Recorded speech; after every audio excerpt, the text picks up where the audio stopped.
चलिए देखते हैं कि कल मार्केट में क्या हो सकता है। निफ्टी बैंक निफ्टी को हम कैसे ट्रेड कर सकते हैं, उसी के साथ एक दो स्टॉक भी है मेरे वॉच लिस्ट पे जो मैं आपको बता दूंगा।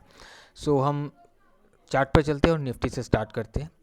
लास्ट डे का जो हमारा प्लानिंग था वो 25,206 के ऊपर अगर प्राइस हमें कंफर्म करता है, सपोर्ट बनता है, तो फिर हमने प्लान किया था कि यहाँ से हम बाई करके चलेंगे अगर हमें कंफर्मेशन देता है इसके ऊपर। और प्राइस अगर इसी रेंज के अंदर ओपन होता है और ऊपर से अगर रेजिस्टेंस लेता है तो कहीं ना कहीं प्राइस में हमें एक डाउनफॉल देखने के लिए मिल सकता है। और मैंने आपको एक रेंज बताया था कि यहाँ तक ही आने की कोशिश करता है अगर प्राइस इसको रिजेक्ट कर लेता है तो। आज के दिन हमें वैसा ही देखने के लिए मिला, बट इसका ओपनिंग पॉजिटिव था, स्ट्रॉन्ग ओपन हुआ और ओपन होने के बाद प्राइस नीचे आया। इस जगह से सपोर्ट लेने की कोशिश भी किया था। प्राइस जैसे यहाँ पर आया बाउंस हमें देखने के लिए मिला, बट ये सस्टेन नहीं कर पाया। जैसे ही ब्रेक करके अंदर आया तो प्राइस में एक फॉल हमें देखने के लिए मिला, जो इस लेवल तक जो हमने एक रेंज डिसाइड किया था कि यहाँ तक सपोर्ट लेने के लिए आ सकता है, उस एरिया तक आया और फिर सपोर्ट लेते हुए यहाँ पर क्लोज हो गया। कल के दिन के लिए अगर हम प्लान करें, यहाँ पर देखिए आज का जो स्ट्रक्चर है वो हायर हाई हाई लो का स्ट्रक्चर बना हुआ है। और अगर वॉल्यूम को भी देखोगे तो कुछ खास वॉल्यूम नहीं है गिरावट में। अगर इसको ऊपर जाना है तो कल इसका ओपनिंग पॉजिटिव होना चाहिए, पॉजिटिव हो जाएगा, यहाँ कहीं ओपन होकर और इस एरिया से ये ऊपर जाने की कोशिश करेगा। अगर ये इस एरिया के अंदर सपोर्ट फॉर्म करके ऊपर जाने की कोशिश करता है तो यहाँ से हम एक प्लान कर सकते हैं, बट हमें ध्यान रखना पड़ेगा 25,200 के लेवल पर कि यहाँ पर जाने के बाद प्राइस कैसा बिहेव करता है। अगर ये सिमलेसली ब्रेक करके चला जाता है तो वेल एंड गुड, हम इसको लेकर बैठ सकते हैं कि उसके ऊपर कैसा परफॉर्म करता है। अगर ये रिजेक्ट करता है तो कहीं ना कहीं हमें वहाँ से निकल जाना पड़ेगा। और मान लेते कि ये ओपन कहीं यहाँ हो जाता है या ओपन होते ही 25,206 को ब्रेक करके ऊपर चला जाता है और इसके ऊपर फिर से सस्टेन करने लगता है और कंफर्मेशन हमें दे देता है, जैसे कि यहाँ पर सपोर्ट लेने की कोशिश किया था बट कंफर्मेशन दिया नहीं यहाँ पर कि कोई हम लॉन्ग साइड में ट्रेड करे। यहाँ पर अगर कंफर्मेशन देता है तो लॉन्ग साइड में ट्रेड किया जा सकता है। और अगर प्राइस आज के रेंज को छोड़कर नीचे आ जाता है, ये जो भी लेवल है यहाँ पर इसने सपोर्ट बनाया है, इसको तोड़कर नीचे आ जाता है, ओपन नीचे हो जाता है, इसके नीचे रेजिस्टेंस फॉर्म करने लगता है, तो कहीं ना कहीं ये जो डाउनफॉल है आज का वो कंटिन्यू हो सकता है। राइट। सिंपल सा प्लानिंग रहेगा कि इस लेवल का हम ध्यान रखें कि आज का जो रेंज है क्या इसको नीचे ब्रेक करके सस्टेन करता है। अगर होता कर रहा है तो कहीं ना कहीं हमें ये चीज़ कंटिन्यू देखने के लिए मिल सकता है, या फिर ये इसी एरिया के अंदर से ये बाउंस करने की कोशिश करेगा। अब हम बैंक निफ्टी को देख लेते हैं। ओके, बैंक निफ्टी का हमारा जो प्लान था वो एक रेंज था और इसी जोन से अगर सपोर्ट लेता है तो हम बाई का प्लान करेंगे और शॉर्ट हम इसके नीचे ही कर सकते थे, हमने ये प्लान किया था। आज का जो ओपनिंग है ये 51,500 के ऊपर ओपन हुआ, स्ट्रॉन्ग ओपन हुआ। ओपन होने के बाद ये पहले अंदर आया, अंदर आने के बाद प्राइस ने देखिए यहाँ से कोई कंफर्मेशन नहीं दिया। आज हमने कोई भी ट्रेड नहीं किया क्योंकि यहाँ पर कंफर्मेशन नहीं था। अगर हम इस एरिया पर ट्रेड करने जाते तो यहाँ पर फंसने का डर था, क्योंकि 51,500 का एक इम्पॉर्टेंट लेवल है।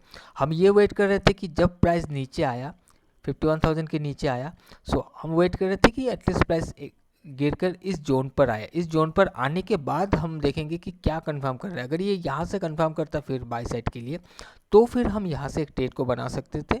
51,000 का टारगेट लेते हुए भी एक ट्रेड को बनाया जा सकता था, या फिर 51,500 के ऊपर अगर हमें प्राइस मिलता, अगर वो ऊपर कहीं हमें कंफर्मेशन देता, सपोर्ट फॉर्म कर लेता, तो ऊपर से हम प्लान कर सकते थे बाई साइड के लिए।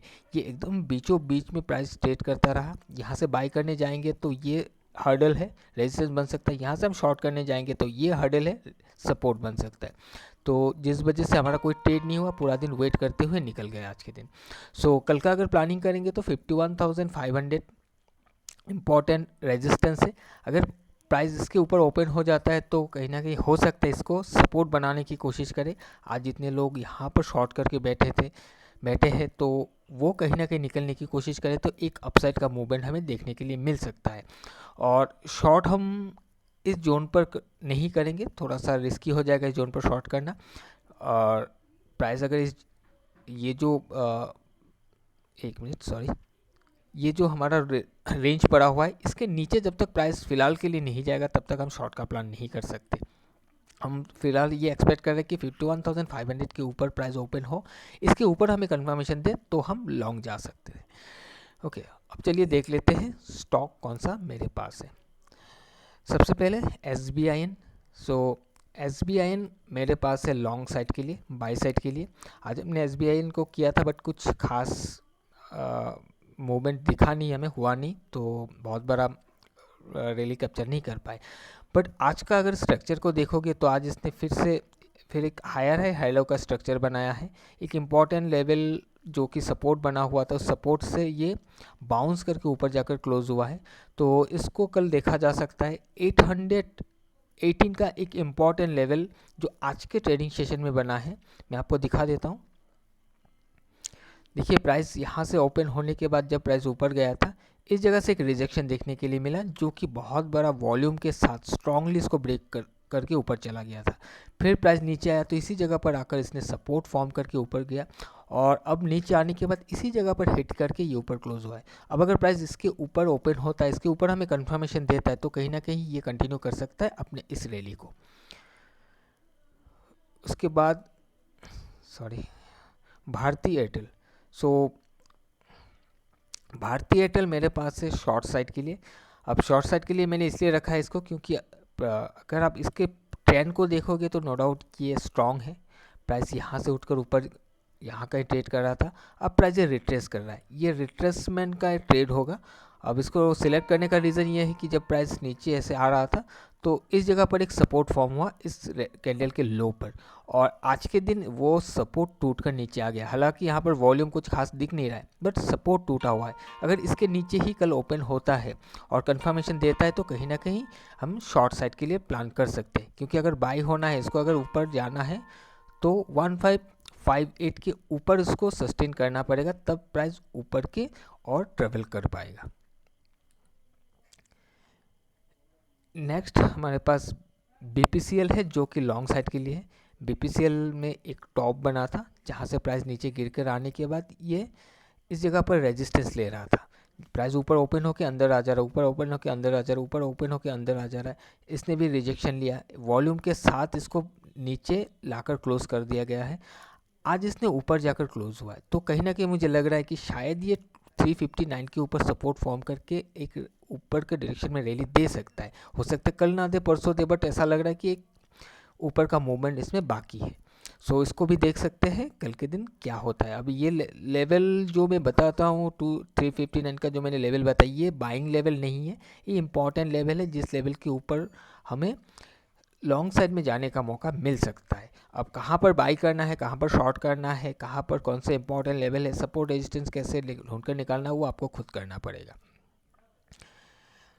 ओके, नेक्स्ट हमारे पास है टाटा कंजम्पशन। टाटा कंजम्पशन मैंने आपको, टाटा कंज्यूमर प्रोडक्ट मैंने कल भी बताया था आपको कि ये शॉर्ट साइड के लिए है, और ये 1207 का मैंने बताया था कि ये रेजिस्टेंस है। आज अगर आप देखोगे इसका ओपनिंग ऊपर हो गया था और ऊपर गया, इसी लेवल के आसपास जाकर इसने रेजिस्टेंस लेके नीचे आकर क्लोज हो गया। उसके बाद कुछ खास मोमेंटम हुआ नहीं, बट ये हो सकता है कि कल इसमें डाउन साइड में एक मोमेंटम हमें देखने के लिए मिल जाए।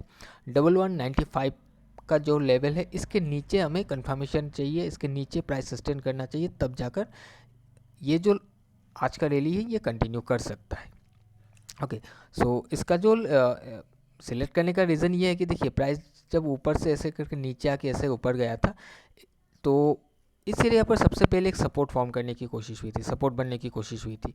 उसके बाद जब सपोर्ट जब बना था तो यहाँ पर एक लो फॉर्म हुआ था। प्राइस जब ऊपर गया था तो इस वाले कैंडल ने कोशिश किया प्राइस को पुश करने के लिए, जो कि इसका लो एक सपोर्ट का काम करना चाहिए। अब प्राइस इस सपोर्ट को ब्रेक करके नीचे आ गया है, तो प्राइस को अगर ऊपर फिर से जाना होगा तो इसके ऊपर ही, इस ग्रीन कैंडल के अंदर से ही इसको अप डायरेक्शन पकड़ना पड़ेगा, अदरवाइज़ ये घूम नहीं पाएगा। अब देखते हैं कि कल अगर इसके नीचे ओपन होता है और कंफर्मेशन देता है तो कहीं ना कहीं शॉर्ट साइड के लिए प्लान किया जा सकता है। और नेक्स्ट हमारे पास है विप्रो, जो कि लॉन्ग साइड के लिए। अब विप्रो को सिलेक्ट करने का रीज़न क्या है, यहाँ विप्रो में हमें क्लियरली दिख रहा है कि इसका जो ट्रेंड है वो अपसाइड में दिख रहा है। अब ये रिट्रेसमेंट था और एक हायर लो का फॉर्मेशन हुआ है। अभी क्लियरली हायर लो ऐसा हम नहीं कह सकते क्योंकि अभी तक हायर हाई का स्ट्रक्चर बना नहीं, बट ऐसा लग रहा है कि कल के दिन एक ग्रीन कैंडल यहाँ पर बन सकता है। क्योंकि अगर आप देखोगे कि प्राइस जब इस जगह पर टॉप बनाने के बाद ऐसे नीचे आकर ऊपर गया, तो सबसे पहले ये वाला कैंडल, ये वाला कैंडल, इसने टॉप बनाया, इसने बॉटम बनाया, ये दोनों कैंडल इंपॉर्टेंट है, राइट। और जब इस वाले हाई का ब्रेकआउट हुआ तो इस कैंडल ने किया था, यानी कि इस कैंडल के लो पर एक सपोर्ट बना। जब ये वाला कैंडल बना तब क्या हुआ कि ये जो रेड कैंडल है इसका हाई ब्रेक करके ऊपर गया था, तो इसका जो हाई है, जो रेजिस्टेंस होना चाहिए, इसको ब्रेक करके ऊपर चला गया और ये कहाँ से ट्रेवल किया, इस वाले लेवल से। यानी कि यहाँ पर एक सपोर्ट है और ये भी एक इम्पॉर्टेंट रेजिस्टेंस है जो सपोर्ट बनना चाहिए। अब जब प्राइस नीचे गिरा तो इस जोन के अंदर आकर ये क्लोज हो गया, वॉल्यूम को बढ़ा दिया। आज प्राइस में क्या हुआ, लास्ट डे का जो लो है, लो को प्रोटेक्ट किया डिफेंड करते हुए, ये फिर से अपने जोन के बाहर जाकर क्लोज हो गया। तो अगर कल प्राइस इसके ऊपर ही मिलता है, अगर इसके ऊपर सस्टेन कर जाता है, तो ये एक हायर हाई हायर लो का कैंडल बना सकता है। सो ये कुछ स्टॉक था मेरे पास कल के दिन के लिए। अब देखते हैं इसमें से कौन सा स्टॉक हमें ओपनिंग में कंफर्म करता है कि हाँ ये हमारे हाइपोथेसिस के हिसाब से ओपन हो रहा है, तो उस स्टॉक को लेकर हम बैठेंगे। अगर उसमें कंफर्मेशन हमें मिलता है तो एक ट्रेड बनाने की कोशिश करेंगे। सो आप अपने हिसाब से भी कंफर्मेशन ले लीजिएगा, एनालाइज कर लीजिएगा। सिर्फ मेरे कहने पर ही किसी भी स्टॉक को बाय एंड सेल मत कीजिएगा, ये कोई रिकमेंडेशन नहीं है। मैंने अपना जो भी स्टॉक है जो मैंने अपने वॉच लिस्ट पर रखा है, उसका क्या रीज़न है वो मैंने आपको बताने की कोशिश की है, ताकि आपको भी समझ में आए कि कोई भी स्टॉक को सिलेक्ट करने से पहले क्या क्या चीज़ों को देखना पड़ता है। ओके, सो फ्रेंड्स, चलिए आज के लिए इतना ही। हम मिलेंगे किसी और एक नए वीडियो में। Till then bye bye and safe trading.